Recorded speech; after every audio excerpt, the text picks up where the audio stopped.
saya Dede Mukti dari kelompok 2. Nah, di sini saya akan melakukan tindakan konseling KB. Nah, tujuan dari konseling KB ini yaitu untuk memberikan informasi yang benar tentang KB dan juga memberikan pilihan alat kontrasepsi yang sesuai dengan keinginan pasien. Nah, kemudian di sini ada prosedurnya. Pertama, nanti kita menjelaskan terlebih dahulu apa itu konseling KB, kemudian menjelaskan hal-hal yang akan dianamnesa. Kita menanyakan apakah pasien pernah melahirkan, apakah sudah menikah, apakah sudah pernah menggunakan alat kontrasepsi. Baik, nanti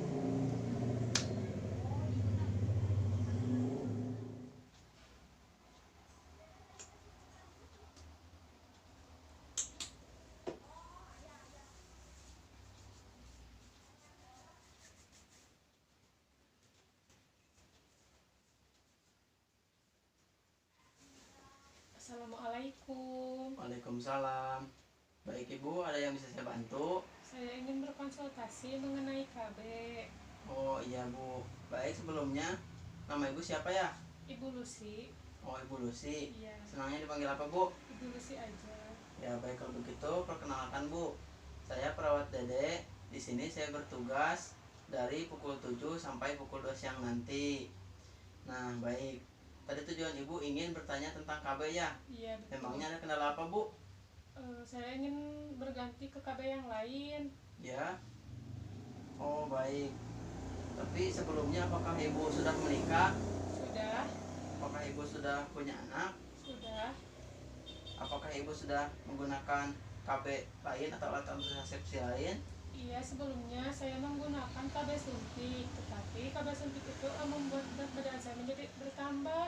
Nah, saya kesini ingin mengetahui lebih lanjut mengenai KB, apa yang mungkin cocok untuk saya. Oh, baik Bu.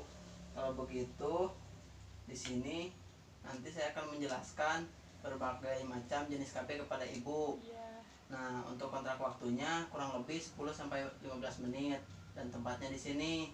Apakah Ibu bersedia? iya bersedia. Baik Bu, nanti metodenya saya akan menjelaskan dari poin-poin KB itu apa, jenisnya apa, dan pengertiannya.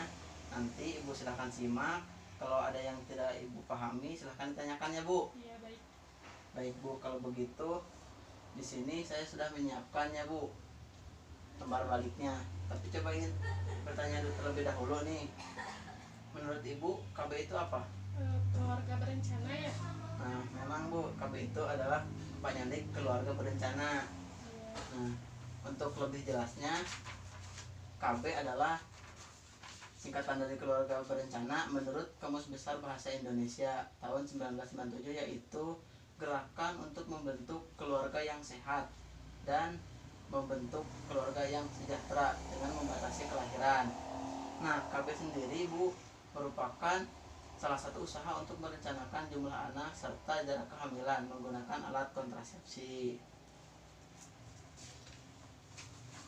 Nah, kita mulai ke jenis-jenis KB ya Bu. Iya. Nah, KB hormonal atau yang jangka pendek ya Bu. Iya.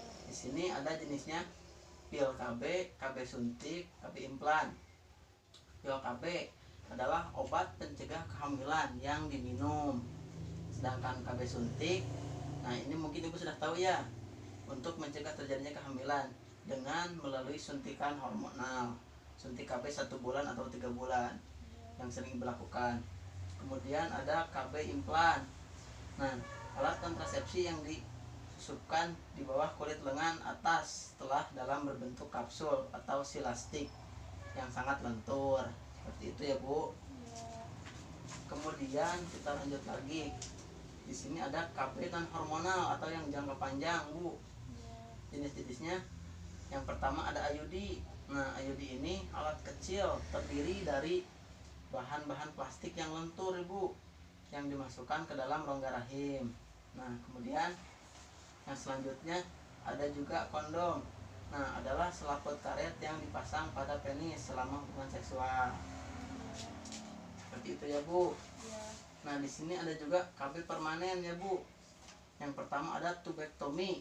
Nah, tubektomi ini pengikatan atau pemotongan tuba polopi kiri dan kanan pada wanita ya Bu khususnya.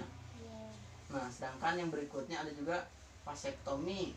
Nah, di sini adalah pengikatan atau pemotongan pasdiperon kiri dan kanan pada pria.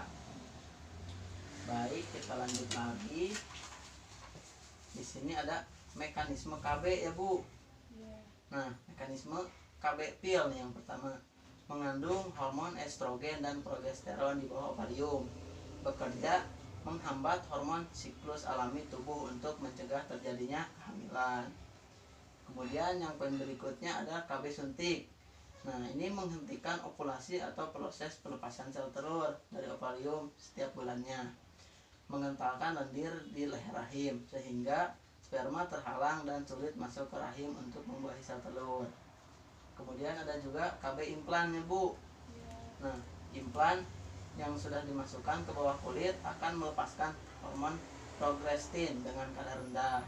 Selanjutnya, hormon ini bertugas untuk mencegah ovulasi atau pelepasan sel telur dalam siklus bulanan. Seperti itu Bu, mekanismenya. Kemudian di sini juga mekanisme dari KB kondom. Nah, di sini mengeluarkan air mani atau sperma melalui karet atau tidak langsung masuk ke vagina. Nah, ada juga IUD Ibu di sini, melepas hormon progesteron sedikit demi sedikit setiap hari. Kemudian akan mengentalkan cairan di bagian leher rahim sehingga sperma jadi lebih sulit untuk bisa masuk ke dalam rahim. Kemudian yang berikutnya ada yang tadi saya jelaskan, mekanisme tubektomi, yaitu memotong atau mengikat tuba falopi sehingga sel telur tidak akan bertemu dengan sperma, seperti itu. Baik Bu, di sini ada juga vasektomi. Nah, ini yang dilakukan pada laki-laki, sedangkan yang tubektomi tadi pada perempuannya. Jadi vasektomi ini mengikat atau memotong pasdiperon atau saluran yang menghubungkan pada skrotum. Nah, di sini Bu ada kelebihan dan keterbatasan. Kelebihan dari ini, pertama, dari pil KB, kelebihannya memudahkan wanita karena caranya diminum. Sedangkan yang suntikan memudahkan dan tidak harus setiap hari, seperti itu Bu, karena setiap bulannya dilakukannya. Sedangkan yang implan bisa digunakan dalam jangka panjang, bisa sampai 5 tahun ya Bu ketahanannya dari implan ini. Nah, yang IUD ini sangat efektif untuk mencegah kehamilan karena jangka waktunya itu 10 tahun. Sedangkan ada juga dari kondom. Nah, ini kelebihannya yaitu fleksibel dan mudah dicari Bu, ada di mana-mana, seperti itu.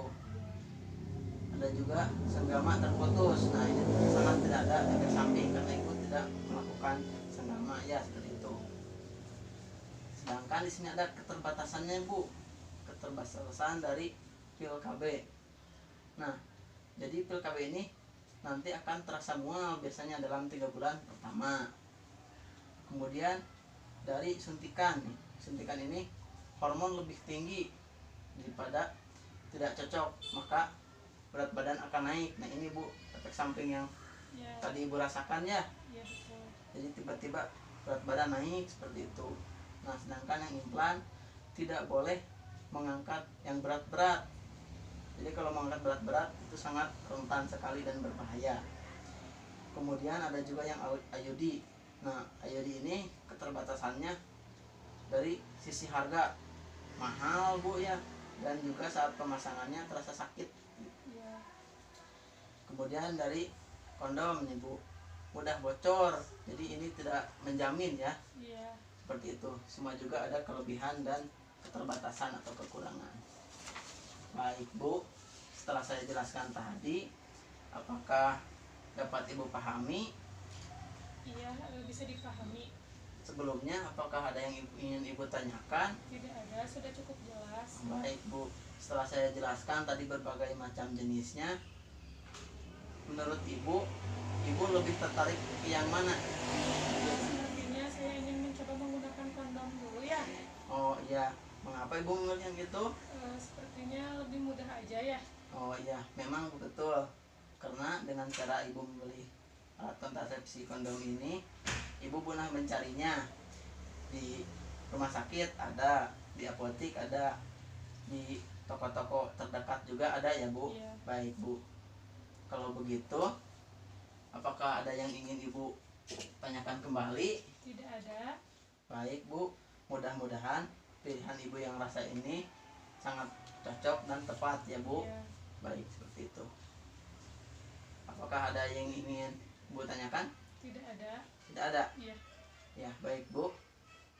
Kalau begitu, Ibu bila mana ingin membeli alat kontrasepsi, Ibu bisa datang ke sini atau ke tempat-tempat lain, ke apotek terdekat.